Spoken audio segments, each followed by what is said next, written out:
Thanks so much, and wow. And I don't know if I can tell you about all that stuff they had up there. That was a lot to take in. And you've all been drinking, so that might influence things as well. So first of all, I want to say thanks to Jay and the Science and Cocktails team. This is really a remarkable institution. It's just incredible. I wish we had this, something like this where I live in the New York area. Now I have to say though, there's a little bit of a backstory. When they first contacted me and said, hey, we want you to come talk about the dark side of humanity, I said, oh, sounds great. But my second thought was, what exactly is that? You know, dark side of humanity. That's a really big bucket. So I'm an anthropologist, and I said, all right, what am I going to do?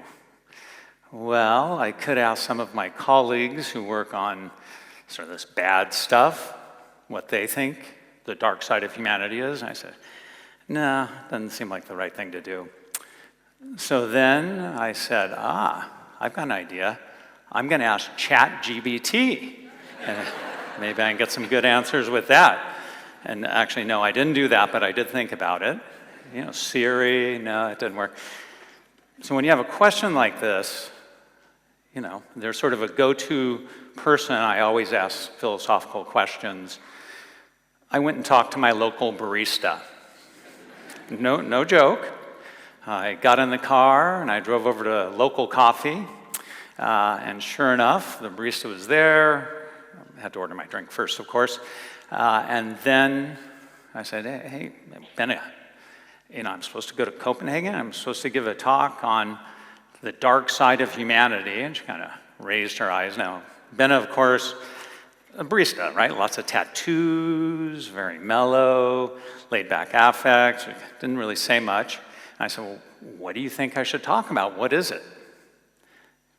So Benna paused and then just sort of said, racism. I was like, oh, racism. Maybe I should talk about racism. That's a good idea. And then her coworker, another barista, came in, also tattooed, laid-back attitude. You know, I said, oh, did you hear that? I've got to give this talk. What exactly is the dark side of humanity?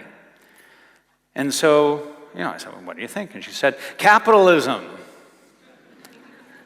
Yeah, so, you know, I said, well, it's two good answers, and it's going to be a lot to talk about. I could talk about modernity, maybe Kant, what is enlightenment. I could really start getting into it, but I said, I need more possibilities.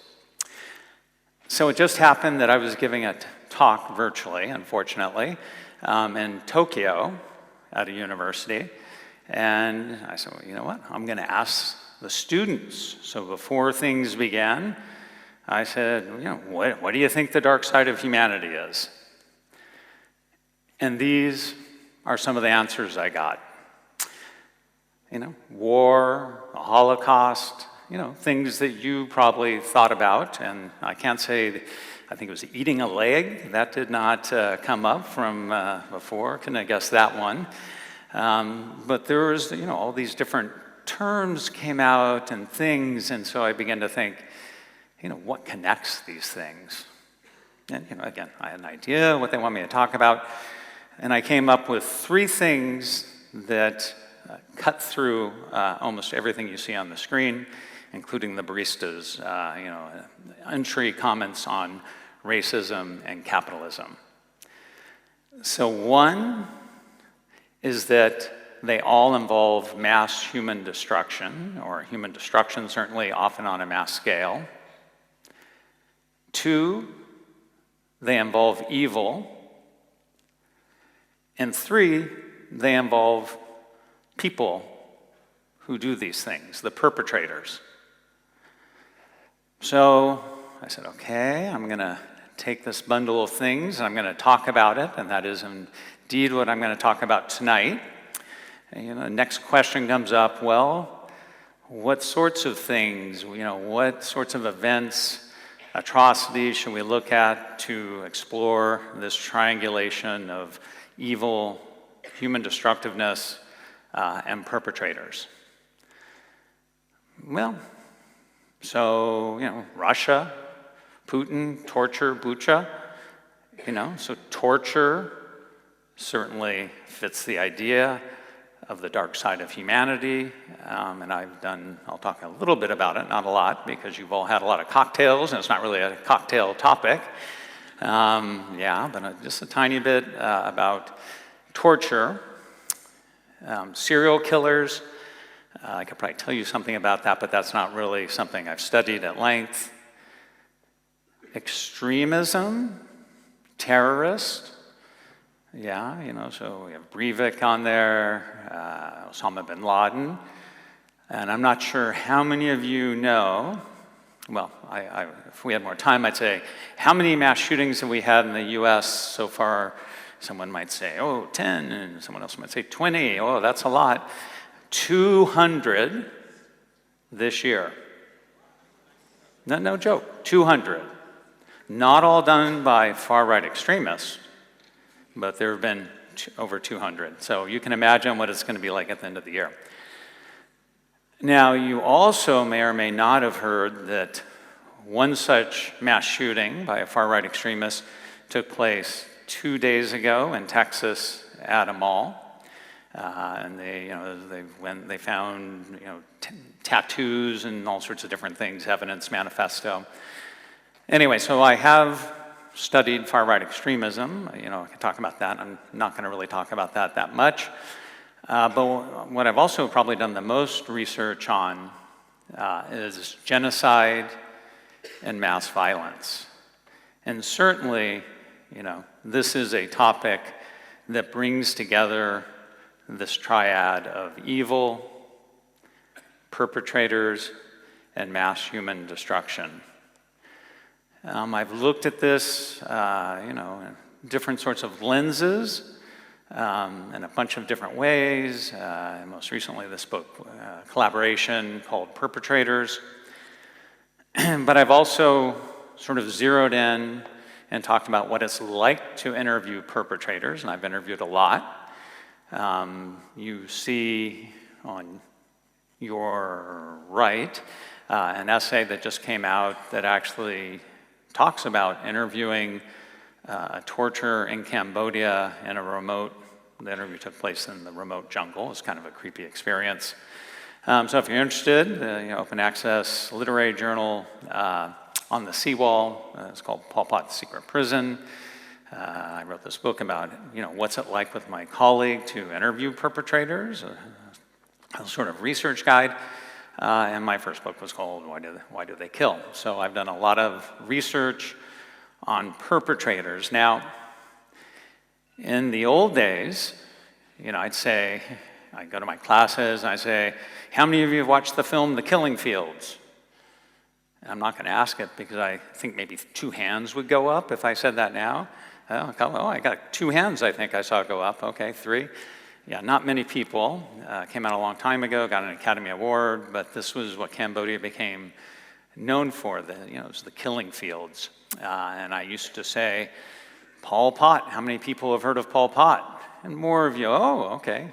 But what's scary? How many of people who have never heard of Pol Pot? Probably people won't raise their hands. But I ask my students this, and people haven't heard of Pol Pot. So I'm going to give a bit of background information. So the Cambodian genocide took place from 1975 to 1979. It took place, it was mixed up with the US war in Vietnam. It was sort of a sideshow. At one point there was intensive carpet bombing. The Khmer Rouge were a group of Maoist-inspired Marxist-Leninist revolutionaries, and they've been fighting a civil war with a US-backed government for, I think, 7 or 8 years, starting in 67 to 75. The leader was Pol Pot, brother number 1. His deputy was Nguyen Gia, brother number 2. The other person I'm going to talk about a little bit is Doik. He was the head of the S-21 security center that operated directly under the control of the Khmer Rouge leadership. Has anyone been to Tool Sling Prison by chance? A few people, yeah, you won't forget it if you go there. So due to geopolitics, the Cold War, all sorts of other things, there was no justice in Cambodia until the 2000s. So finally, they established the Khmer Rouge Tribunal in Cambodia in 2003. 2006, it gets going. Doi goes on trial in 2009. Nguyen Gia goes on trial with a few people in 2011. Pol Pot had died long ago at that point, so he never faced justice. Now, I was called to testify as an expert witness at this tribunal in 2016. It actually was at exactly the time when then candidate Trump was giving a stump speech where he told the parable of the snake. And I actually began my book, It Can Happen Here, with sort of this parallel between the two cases. Different story, I'm not gonna talk about it today, but that was going on.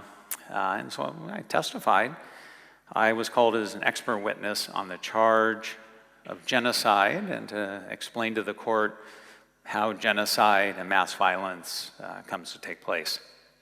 So Nguyen Gia, he didn't like what I had to say. He had been boycotting the court. He would just remain down below in a chamber and never come up. But he, at the end of my testimony, said, I want to come up and say some stuff to this anthropologist dude. I want to tell him why he's wrong. So at the end of my testimony, Nguyen Gia, brother number 2, the Goebbels of Cambodia, came up and countered some of what I said and asked me some questions. Boy, that was a surprise. A mass murderer wants to ask you some questions. That doesn't happen every day. That was a very odd experience. Anyways, I'm gonna talk a little about Nguyen Gia today, but that's not the focus of my talk. So what exactly did the Khmer Rouge do? And I'm gonna talk about the Khmer Rouge at the beginning and then more at the end of my talk today. But basically, they were charged of operating in legalese, a joint criminal enterprise, and it consisted of 5 policies. They emptied the cities, they collectivized everything, established labor camps, they established security centers like S21. They targeted groups, including for genocide, and those charges hinged on ethnic Vietnamese and Muslim Jams. And they also forced people to marry, and so they were accused of forced marriage and rape. The death toll was basically a quarter of the population. It's staggering, right? A quarter of the population. Maybe half were executed, and the rest died due to Khmer Rouge policies, disease, starvation, overwork, and these at the court were called inhumane conditions. Since I'll be talking a little bit about Nguyen Gia and a little bit about Doik, this gives you a representation of how S21 prison operated. So you can see at the top a photo of the Khmer Rouge leaders. In 1977, Nguyen Gia was given responsibility of overseeing Doik, the commandant of S21. Doik, in turn, corresponded, trained, annotated the confessions of, and interacted with the interrogators. So you can see some of them down at the bottom. He was also a mathematician. He was a teacher. And he decided to establish S21, of all places, on the grounds of a former high school. Teacher turned torturer, it's hard to believe, but he did that. And so at this compound, see, I told you about the drinks and the subject. They don't necessarily go too well together, but we'll move on to some other stuff quickly. But I'm just sort of setting things up. 20,000 people, we don't know the numbers for sure, were killed there. Many were tortured and executed and interrogated, forced to give confessions, and then they were killed. A few survived, like Bu Meng, and he painted, he's an artist, and he painted his life and experiences, and here are a few of his paintings. He and his wife arrived at S21. They were taken out, sort of verbally abused, blindfolded. They were taken in. They had their photographs taken. Biographical details were taken. And then they were split up, and he never saw her again. He also never saw their children again. He was taken to a cell. Over time, all the prisoners were starved, grew emaciated, hair grew out, they got skin infections. You're getting ready to torture them. You weaken them first. Then he was interrogated, did a forced confession, but then he survived because he could paint portraits of Pol Pot, of all things. That saved him. He could create propaganda, revolutionary propaganda. Evil, right? I mean, we've got perpetrators, human destruction on a mass scale, and evil. So that's one of the questions I want us to take up today. Why do people do these sorts of horrific, evil things at places like S21? So an answer that we often get is they do it because they're evil, and people often invoke a saying, only evil people do evil things. So this saying it's biblical, it's in the Bible, but it circulates widely. So after another one of those over 200 mass shootings in the US, it's the old story. Why don't you have gun control? Why can people go, I walk in tomorrow and buy an assault rifle in the US? That doesn't make any sense, it's insane. And so here's a congressman who said, well, guess what? Evil people are gonna do that stuff, right? So he invoked this phrasing. In addition, after this most recent mass shooting 2 days ago, guess what people said? Pure evil, this explanation was used again. So,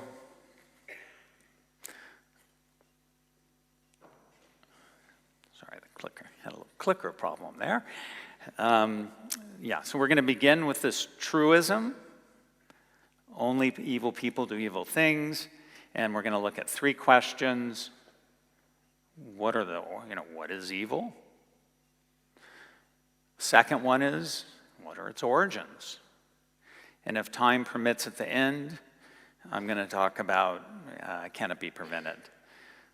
My presentation is going to be divided into 7 parts, if I've counted correctly. We just did the first part, which is about this truism. Only evil people do evil things. I'm going to now move into a discussion of evil.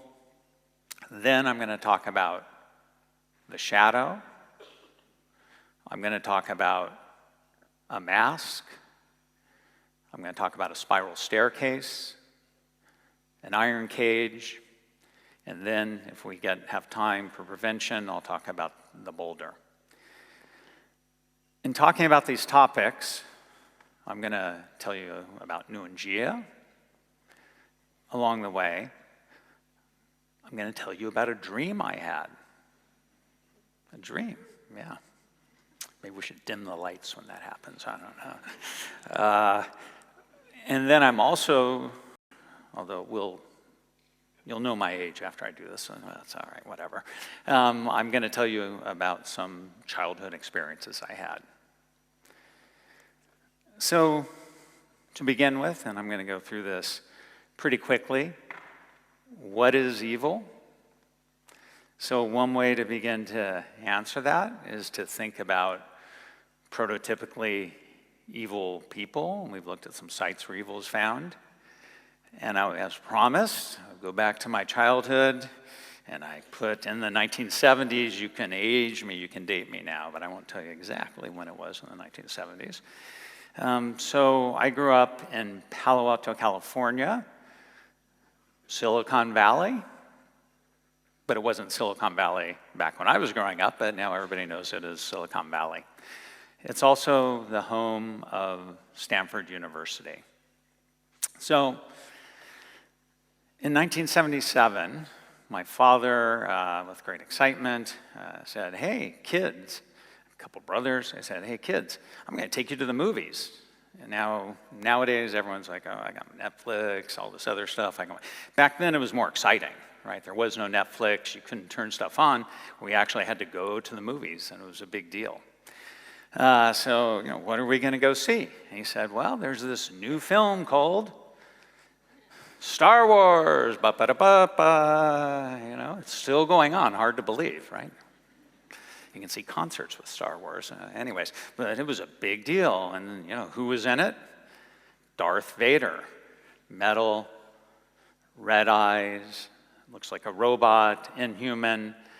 And of all things, we've got the light side and we've got the dark side of humanity.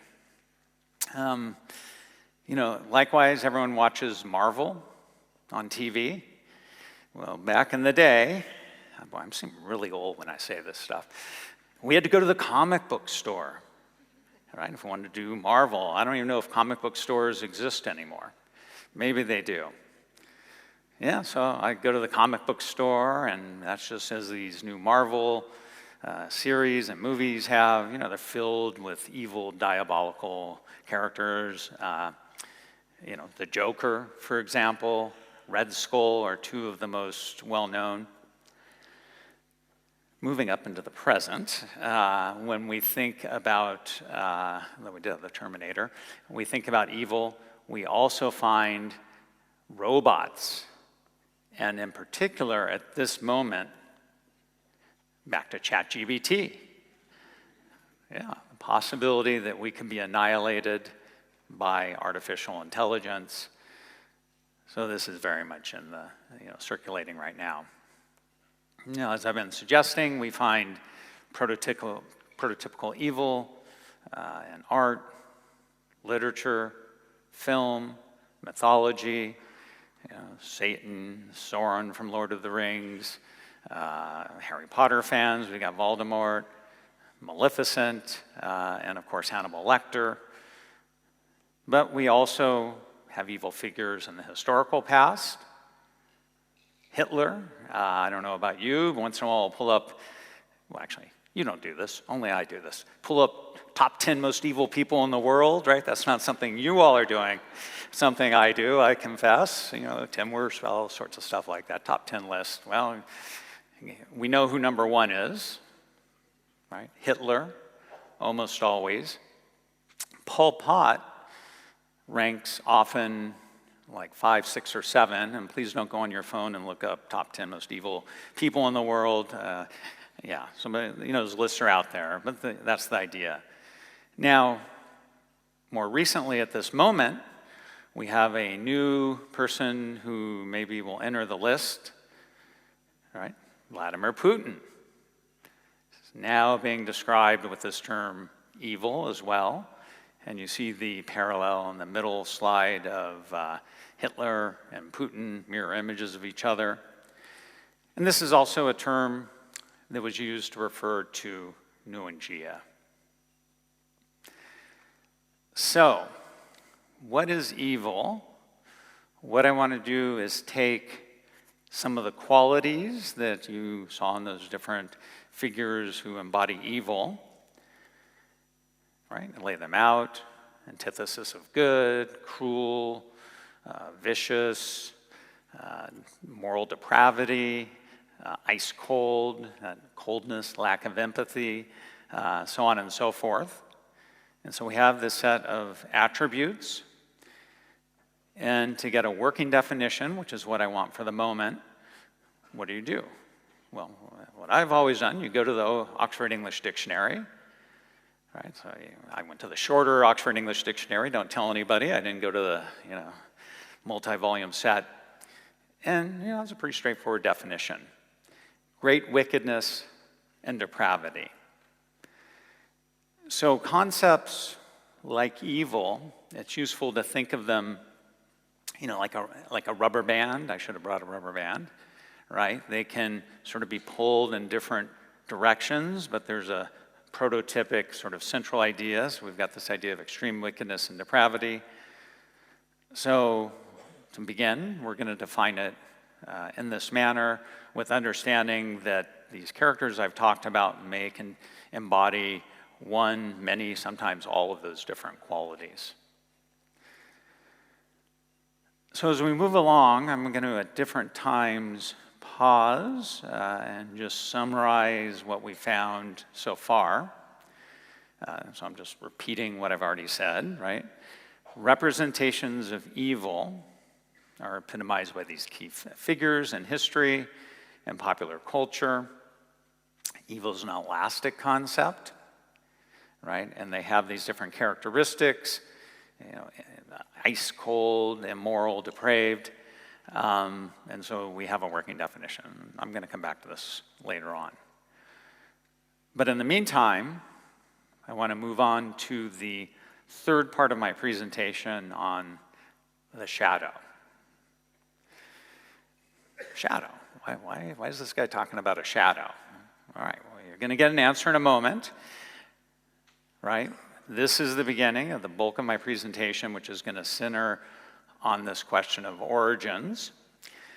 And I guess where I want to go back to again, Palo Alto, California. And again, tell you a little bit more about myself. My father is a Jungian psychiatrist. Now, when I say that, people often say, oh, I like unions. I'm like, well, this is different, slightly different. These are someone whose practice is informed by the ideas of Carl Jung, who I assume many of you are familiar with. So Jung liked dreams, so we would often be asked, what did you dream about last night? Things like that. You're a little kid, that's kind of a heavy thing to talk about your dreams, a different story. But what we also talked about was Jung's idea of the shadow. We had a strange dinner table, I guess. So, at dinner, my dad liked to talk about ideas, never asked us what we did, but he wanted to get to the heart of things. So we talk about people, analyze, he does this often at the dinner table, which makes me feel like I'm being analyzed. It still does to this day. He has a beard.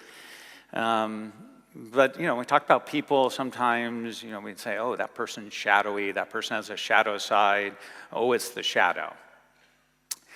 Now, Jung used this idea to refer to our negative attributes, those parts of ourselves that we don't want to look at, that we push away, and we prefer to see, what's nice and good. And so in our family, though, we were always told we need to look at our shadows. All right, another story. This is kind of a weird one. So later on, he didn't tell this when I was young at the dinner table, but more recently, I wrote a book about white power extremism, and he just kind of going along talking. He says, oh yeah, I once had a patient who was a neo-Nazi, and he started to change the topic. I said, what? You had a patient who was a neo-Nazi? That's insane. First of all, I grew up in California, there were no neo-Nazis, right? People don't associate, well, California had neo-Nazis. And one day, someone showed up, this patient was referred to him, and came in and wanted to have family therapy. And so I started saying the family members. Now, it doesn't take much imagination to guess what the problem was in the family. Two teenage girls, mother, well, yes, dad's a neo-Nazi. That doesn't play so well with my friends when I'm playing with them. We have like Hitler birthday cakes and stuff like that. It doesn't work so well. So, my father tried to quickly, anyways, he dealt with that. It's a different story. So I found this out. I was like, wow, my father had a neo-Nazi as a patient. That's really weird. So I said, I want to find out who it was. Anyway, so I began to do research, and my father said he didn't really remember the name. It was a long time ago. And he said, oh, he was I think he was a leader in the group. And sure enough, there were neo-Nazis in California. I never heard about them when I was growing up. And someone made a film called California Reich. And in this film, the leader of the San Francisco neo-Nazi party, Alan Vincent, speaks at one point. The films, you can pull it up off the internet. Everything's done through the voice of the people in the film with some handwritten material that comes through. So there's one scene when Alan Vincent's talking and he's like, well, I grew up, and his expression's completely flat when he says this. I grew up, my mother was alcoholic, and she died at a young age. I went into reform schools. I was in prison for 20 years. I got electroshock. And then at the end, as he says this, again, completely flat expression in the film, he says, I'm a victim of loneliness. And the documentary filmmakers let this hang in the air, and they move on.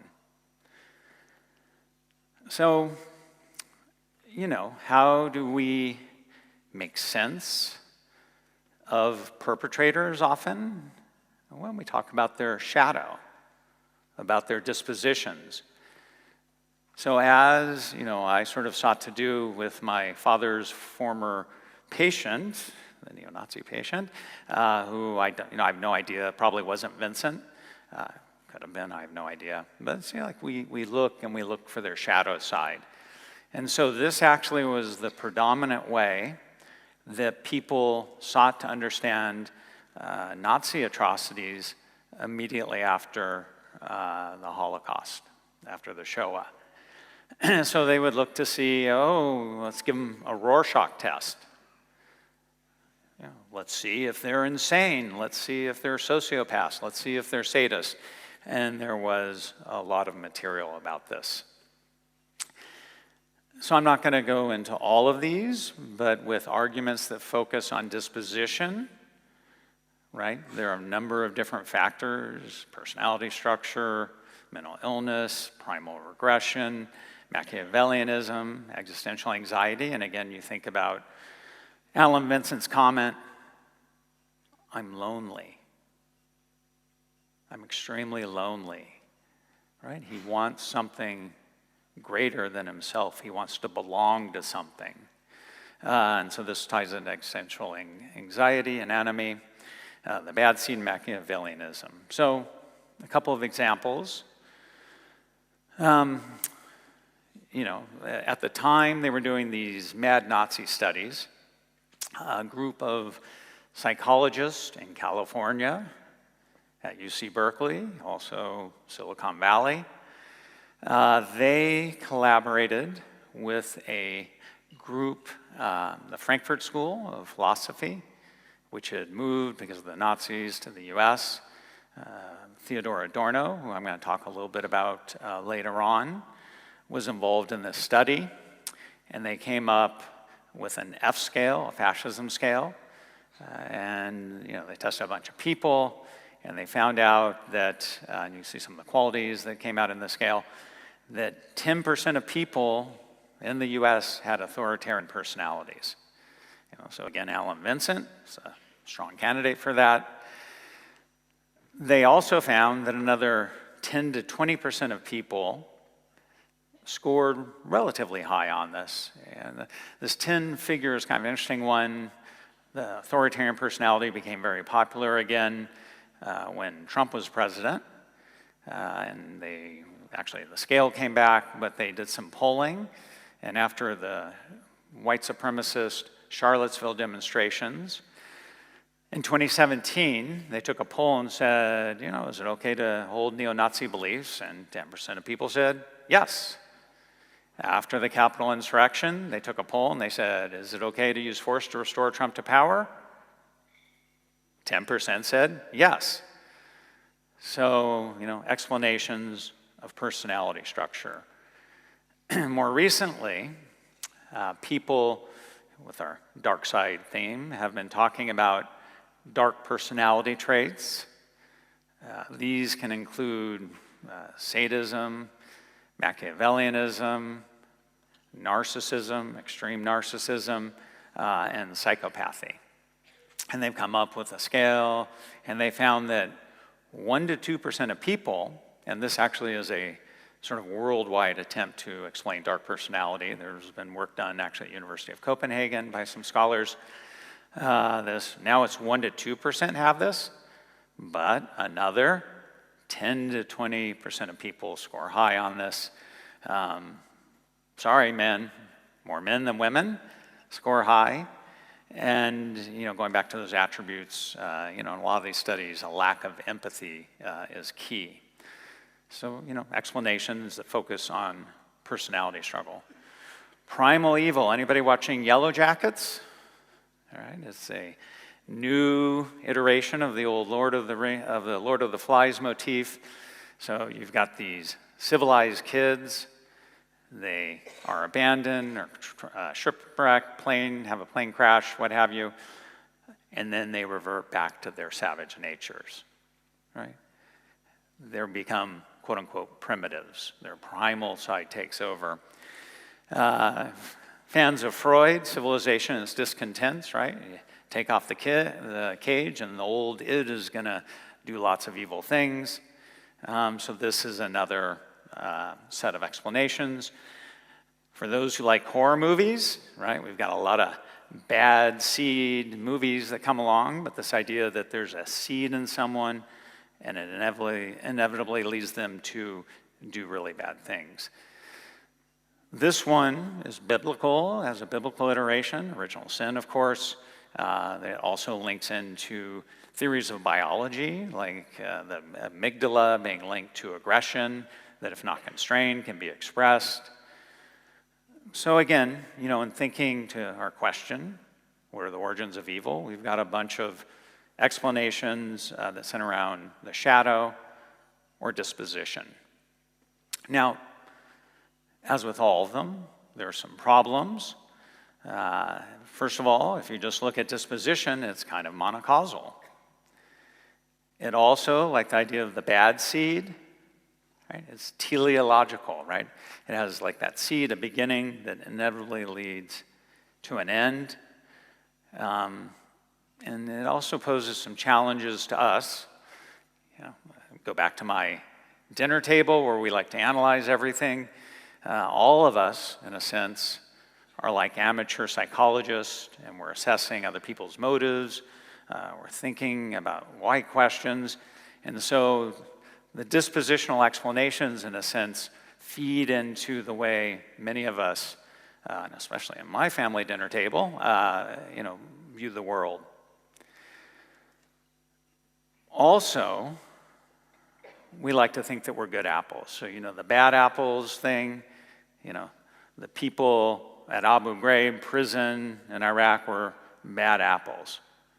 Not like me, I'm a good apple, right? So I don't know if everyone's familiar with this bad apples idea, but the idea is I could never do that. Well, we're going to consider this.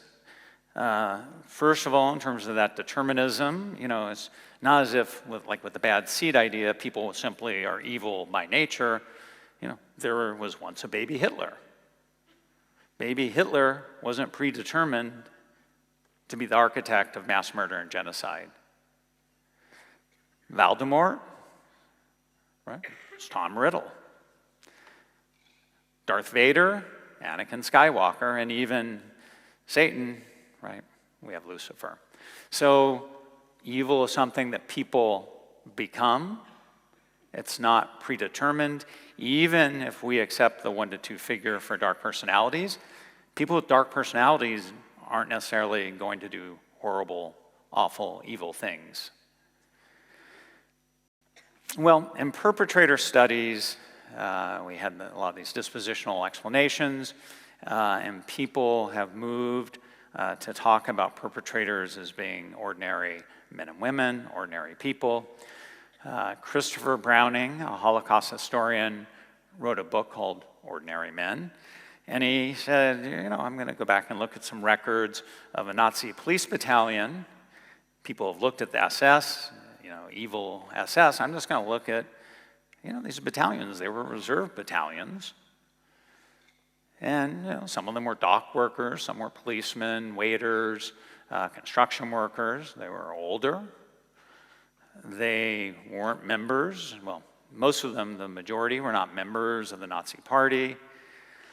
And what they found was in this book is that pretty readily, when they were shipped off to begin killing Jews in 1942, everyone got swept up in it. And from the course, from 1942 to 1943, they executed almost 40,000 Jews, right? Ordinary men, a reserve police battalion. They deported tens of thousands more, and there have been studies about a book, Hitler's Furies, about ordinary women. So this is sort of where much of the literature on the Holocaust, genocide, perpetrator studies is still with this idea that most people who do evil things are ordinary. Right? So we go back to the bad apple. You know, it confronts us with this very uncomfortable idea that it could be me. It could be any of us. Because, boy, it's nice to think of ourselves as good apples. Anyway, so in the literature, it stresses this bad apple's potentiality. Okay, so again, I promised you a few slides to sort of sum up quickly what I've been talking about. So no one's born a bad Nazi or an evil seed. We have some people have dark personalities, but it's a spectrum. Only a few are extreme. Even those aren't predetermined to do evil things. While there may be sleepers, and this is one idea some people talk about, you know, people say dark personality traits who are waiting for the moment when they can express them. It's not predetermined. So this means that we need to reformulate our question instead of only evil people do evil things to, you know, why is it that ordinary people, like all of us, you know, how do they come to do evil things? So this brings us to the fourth part of my presentation on the mask. And as the bulk of my presentation is centered on, we're still on this issue of origins. And I'm going to say, what do you think I'm going to talk about next? Palo Alto, yes, Palo Alto. Sorry, I'm going to tell you stories from my childhood. Yeah, good old Palo Alto. Well, in keeping with the idea, not me, you know, we also like to think, no, it couldn't happen in my hometown. And now you're thinking, Palo Alto, Silicon Valley? You know, where's he going? Well, you know, I thought the same thing, but it turns out, and we're back to the list, top 5 experiments that reveal the dark side of human nature. Yeah, I looked that one up. 2 took place in Palo Alto. 2 of the 5. Wow, I found this out. That was a bit of a shocker. Not only that, but one of them took place in a high school. I went to high school there. Now, it wasn't my high school, but it was so the story goes, in the late 60s, 67, there was a high school history teacher, and he was teaching about the Nazis.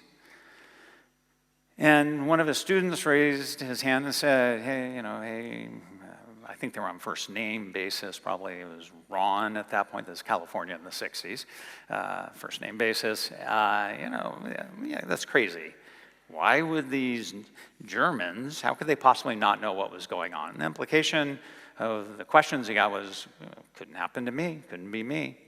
And so he said, yeah, I'm going to do some experiential learning. So he came into class on Monday, and he wrote up on the board, strength through discipline. And then he began a lecture on the beauty of discipline, how it can do so much for us, how it's done so many good things historically, all of the benefits. And then he said, the students now, you will refer to me, you will stand when you ask me a question, and you will say, Mr. Jones. You will stand in a militaristic posture, you will sit likewise, and I want you to now, they end the class practicing how to sit and stand. He got into it. Like, it wasn't just them, he got into it, so he said, I'm gonna continue the experiment. So over the next few days, he wrote more slogans, strength through community, strength through unity, and gave more lectures. And they decided to implement a salute, like a Nazi salute. This one was called the wave. The experiment was called the third wave. And so they would raise their hand, and you can see it on the diagram, to make the shape of a wave. He created membership cards, and some of those cards had a little check mark, and they would say, whether you were supposed to be an informer, to see if people are saying bad stuff about the wave. And some kids said, hey, you need bodyguards, can we be your bodyguards? He says, I really got into it. So finally, on Friday, they decided to have a rally. People put up banners, and then he said, look, I got swept up in this, all of you did, but here's the deal. And he played some films about the Nazis and the Holocaust. The other experiment is probably familiar to many of you, so I'm just going to briefly mention it. A Stanford professor, Philip Zimbardo, decided to run an experiment. He put an ad in my hometown newspaper and said, some youths, young men, come in. He tested them, make sure they weren't sociopaths. He took the people and divided them into prisoners and guards. And they were set to, he was going to watch what happened in the bottom of a Stanford University building. He found that people very quickly flipped into the roles, the expectations, and that the guards became very abusive, especially one, and creatively so, especially one they referred to as John Wayne, and you can see him there in the sunglasses. So these experiments in social psychology and other disciplines are sometimes referred to as situationism. It illustrates the power of the situation. So of course, some of you play sports. When you go to a sporting match, you play a position. There's certain things that you have to do in that position. You're playing a role. You're putting on a mask. Same thing, actors on a stage. Right? They have a role to play. As well, when I was an expert witness at the Khmer Rouge Tribunal, I had to perform the role of an expert witness. So where does the power of the situation come from? A number of different mechanisms. Peer pressure, authority structure, role expectations, indoctrination, so on and so forth, duty and obligation. So, again, to summarize, and we're now on how do ordinary people come to do evil things. So the third wave experiment in Zimbardo illustrate the power of the situation, situationism, right, and the power of roles. It's important to keep in mind that the degree of constraint varies. So, when I'm testifying at the tribunal, it was highly constrained. When the interrogators are interrogating at S21, highly constrained, much more constrained. But any of you who went to a birthday party in the last week, that's not there. There is some constraint, but it's much looser. So the constraint varies. So some of you, like maybe in my house, would say, well, what about the shadow? People like John Wayne. Well, this raises some of the challenges of situationism, right? It also alone can be monocausal, right? It can blind us to other things. You have the problem of agency. When people are in roles, they also have agency. They're actors. And we also have the problem that it's still in the organizational level. There's no real bird's eye view. So to go back to this, these examples, so when people play sports, football, baseball, people bring their skill set, their learning, their personalities, their athletic ability, their emotional disposition, so on and so forth, and actually all those also inform what happens as the game is played. Likewise, actors have different acting abilities. Expert witnesses have different levels of expertise. I'm not even going to go there and talk any more about that. We'll just move past that one. So now, are you ready for the dream? Yeah, it seems like time for a dream. I guess the lights aren't going to dim. So, the background. When Duch, the commandant of that prison, S-21, as I mentioned, he went on trial in 2009. The final decision was in 2012, and I, in the day, had attended his trial. He got life on appeal. And the next day, I was planning to go to Tuol Sleng, that museum that was built on the site of S-21, and I was going to talk. I had arranged an interview, as I had many times before.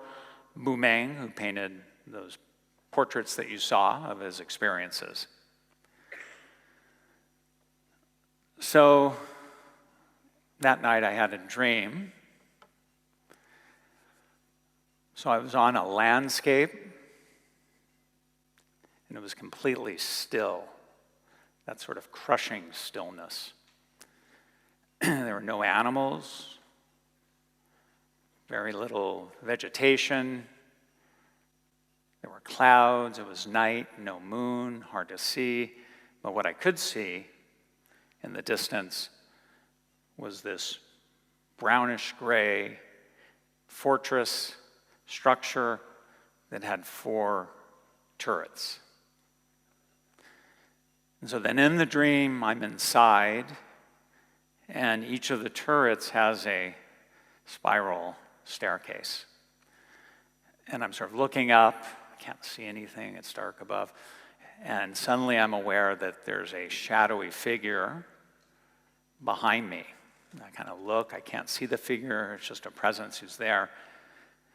And I think of that figure as elder brother. Elder brother was the term that they used to refer, the subordinates, the way they refer to Duch, so they call Duch elder brother. And the figure says, go, proceed. So I say, okay, I start going up the spiral staircase, I'm going up. I'm in the middle, I look down, everything is dark, there's sort of some light around me, and I look up, it's dark, I go up and I reach the top. I'm getting nervous because of the figure, and I put my hand up because I want to get to the rampart. Somehow it feels like there'll be light, even though it's a moonless night, somehow it'll be lighter, I'll be able to see. The sort of pressure that's bearing down upon me will abate, and I hit a stone. So I go back down, and then I go to the next one, I start to go up it, and the figure is still there, pushing me on, pressing me on, and when I'm in the middle of the next one, I start worrying that the figure, the shadow, is going to push me off. And I go up, and I do this, and I begin to get anxious and panicked, and I go up and down, and then I'm in the middle of one, and I look, and I see handwriting, and it's faint, it's almost in a language I don't understand. It's that thing where, I can't tell what it means, and there are cobwebs everywhere, and then I wake up. When I wake up, okay, I confess what I do. I pop open my laptop, right? Get the news. It's set from years to Yahoo News. And what appears? The spiral staircase that you see on the screen. Really weird. That day, I would also go to Tuol Sleng, and I would see a photo of Duch that had been, along with Nguyen Gia and other leaders, that had been defaced. English, evil, but lots of Khmer, different languages, right? So the script is kind of bizarre. And that actually would become the cover of my book, Man or Monster, and then they put like a caption, Man or Monster. And so as a brief pause, evil, what is it? We can also think of evil as a label that we use to understand or caption the world. I'm going to return to this one more time a little bit later on, but seriously, what's he talking about a spiral staircase for? Well, the spiral staircase is actually a good metaphor to think about the origins of violence, origins of evil, human destruction, and why perpetrators do what they do. And so I want to use it in terms of 3 levels, like the 3 levels that were on the staircase that appeared. It was from, I think, in Governor's Island or a abandoned building in New York City. And so we can talk about the bottom level as the micro level, the middle level as the meso level, and the top level is the macro level.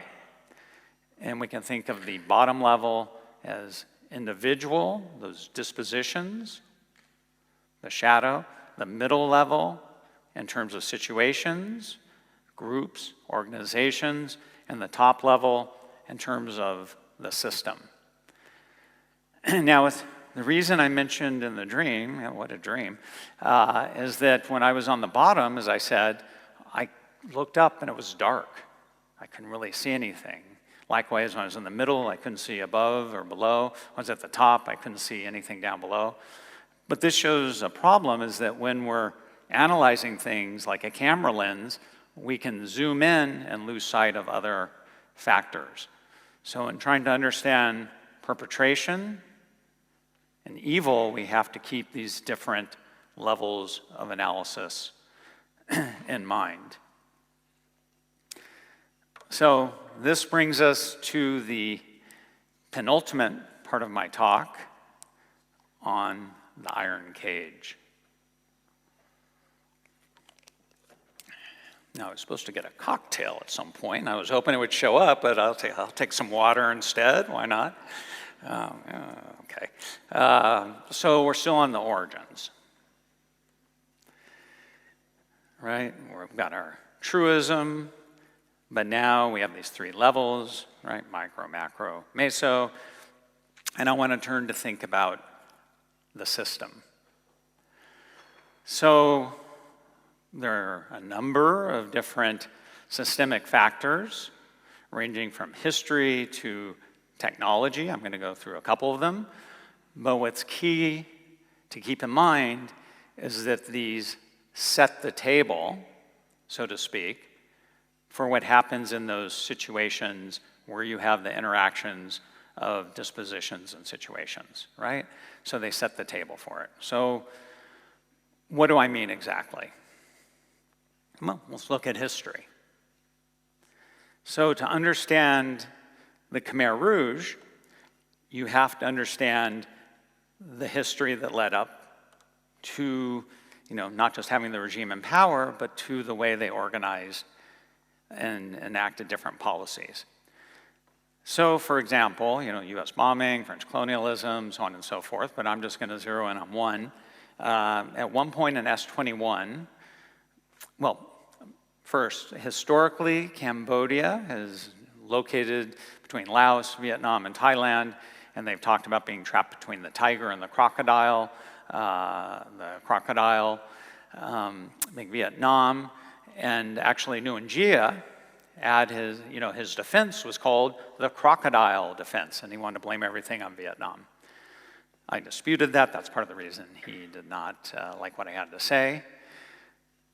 So, this dates back in part to the French Indochina Communist Party when Vietnam was there with Laos and Cambodia, and the Cambodians felt that they were trying to dominate. So there's this fear that Vietnam will swallow Cambodia. And during the Khmer Rouge period, they talked about this all the time. So at one point in 1977, as the conflict with Vietnam was escalating, the Khmer Rouge ideologues, right, they began to talk about people who have Cambodian bodies, but Vietnamese minds. And those people were targeted for execution. Again, so to understand the system, you have to understand the history.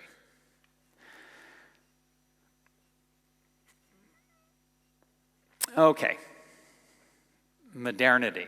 So this is a little more philosophical. So the idea of modernity links to the origins of modern society.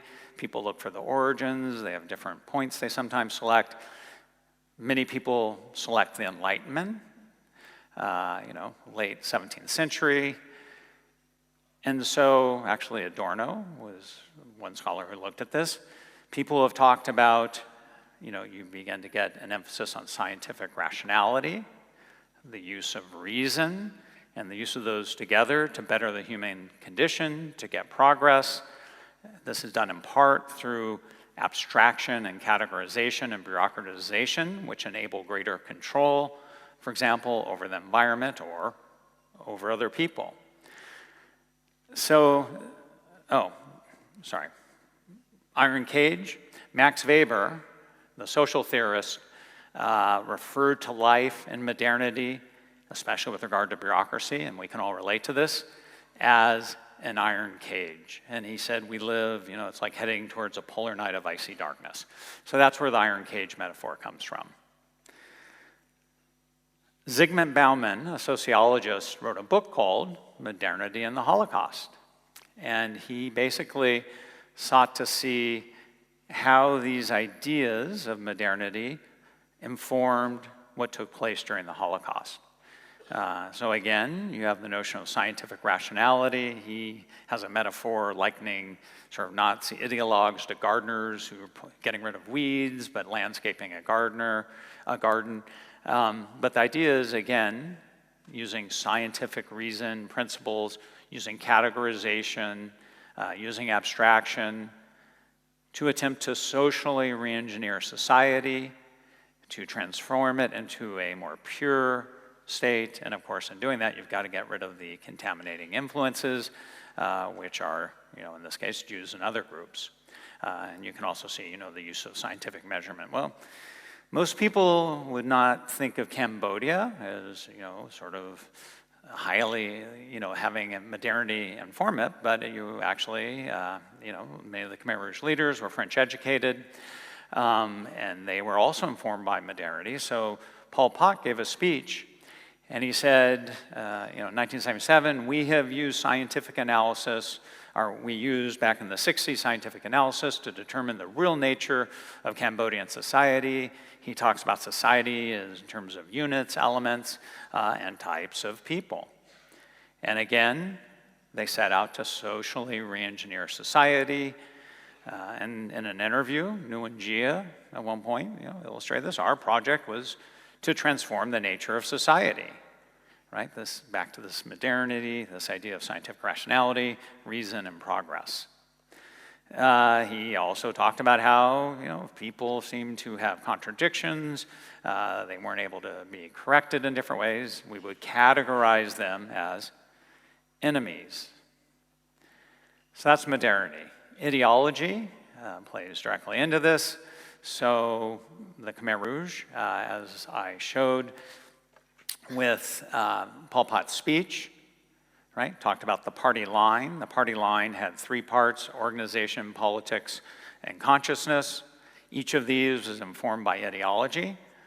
So here's an example, and a lot of stuff, don't worry about all the stuff on there, but the basic idea is they're a Marxist-Leninist group.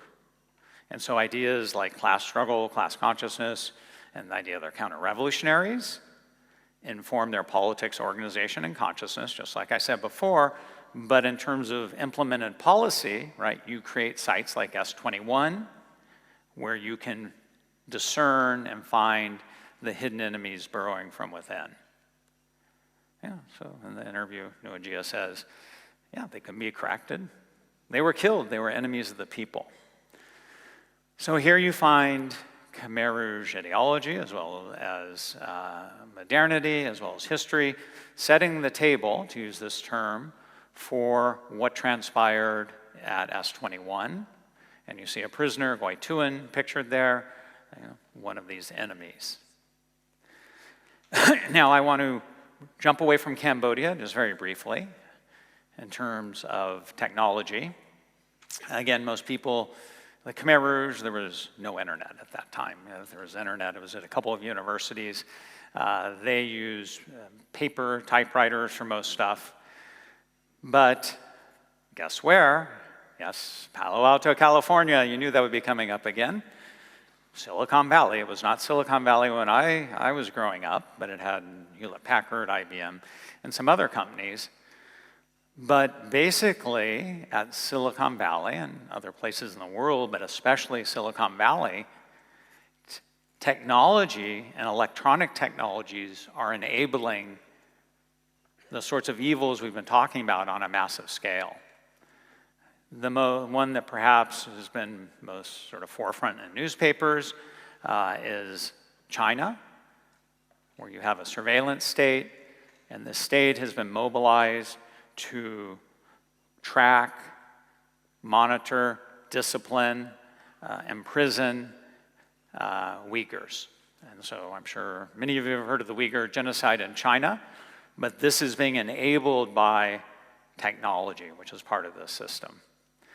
So again, I've talked about history, ideology, modernity, and technology as examples of the importance of systemic factors.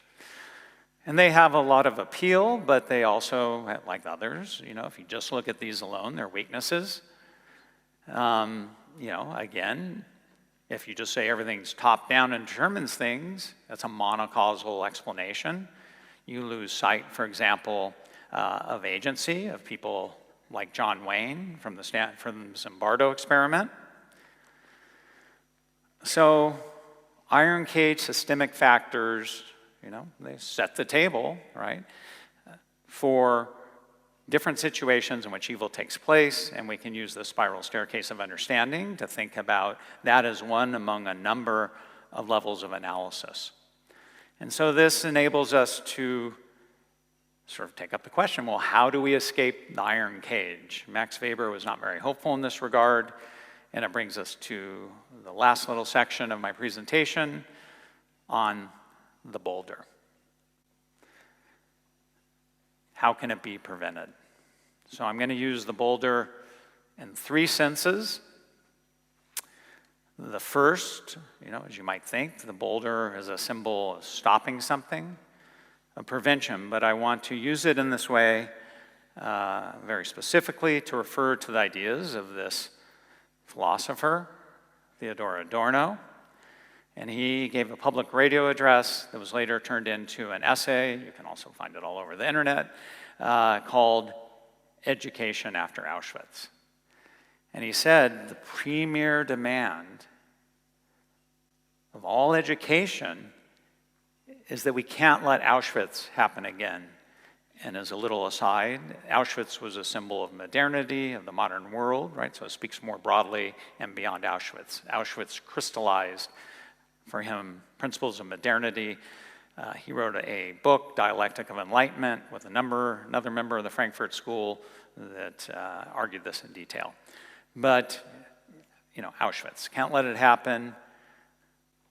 So what we need to do is we need to reveal the mechanisms, right? We've been talking about mechanisms for my entire presentation that render people capable of doing these sorts of things.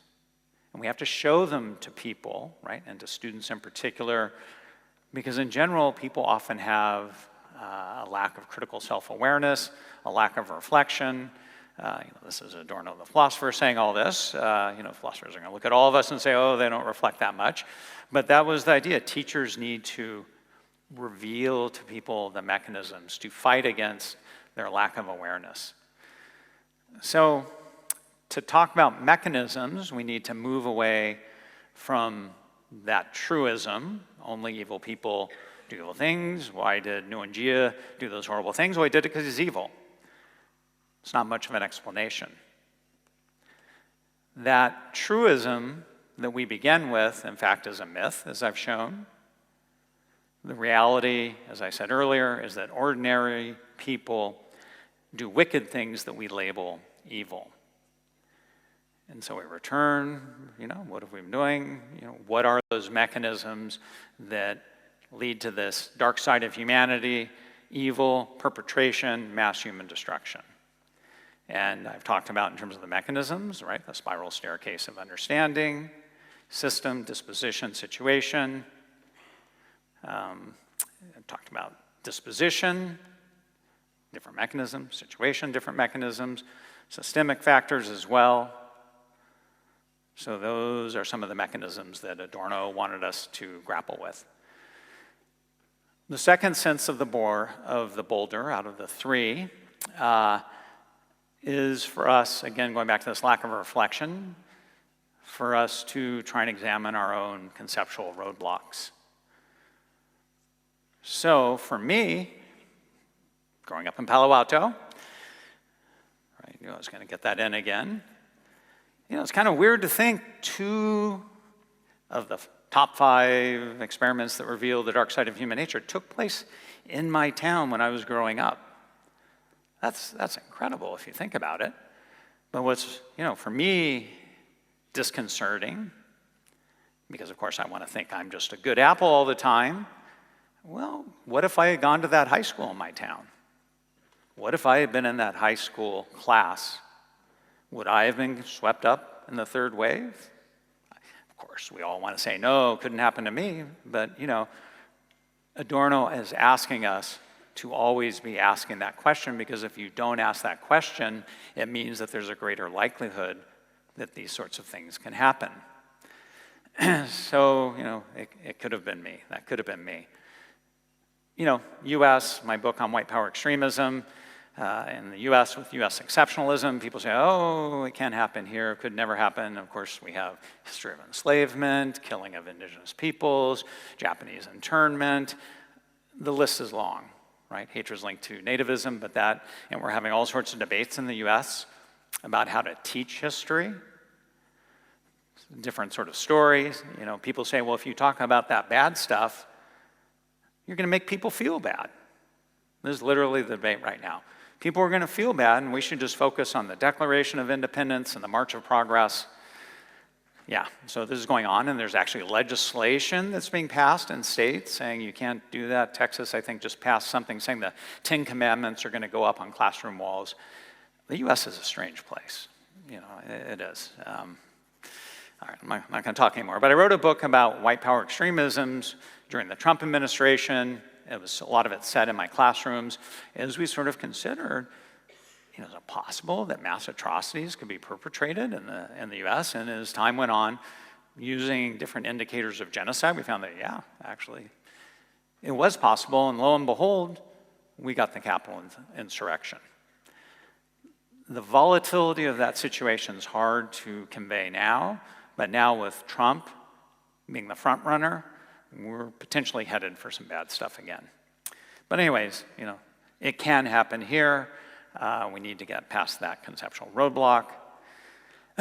Finally, to conclude, I want to talk about the boulder as a symbol for reified consciousness. No cocktails, we'll have to have some more water.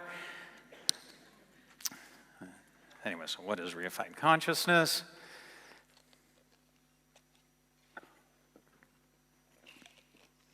Adorno said, reified consciousness, and again, think about what I was talking about earlier with systemic factors in history, is a consciousness that is blinded to history. We as people have all sorts of common sense taken for granted, understandings. Anyway, lots of backstory to Adorno, but he very much saw the importance of social factors producing our subjectivities, our identities, the way we think.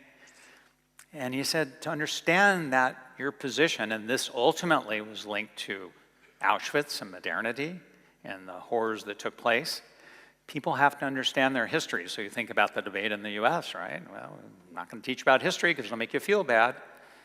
Right? Adorno would not have been happy.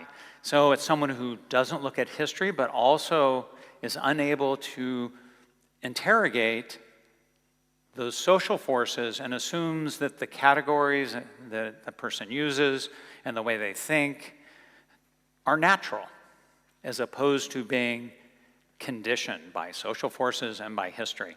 And so for Adorno, Education After Auschwitz, we need to rupture that lack of thinking. So Reification is a long philosophical tradition exploring this, Hegel, a bunch of other people. But, you know, for our purposes, and what it literally is, think of it as thingification, right? It's pretty straightforward. So Adorno, it's hard to get Adorno to talk a lot about it, but one time he's trying to explain reification. He says, I was in the US, surprise, surprise, and a woman said, oh, Professor Adorno, are you an introvert or an extrovert? And I won't, as an aside, unions like introversion and extroversion as a scale, and those tests, that was also in my household.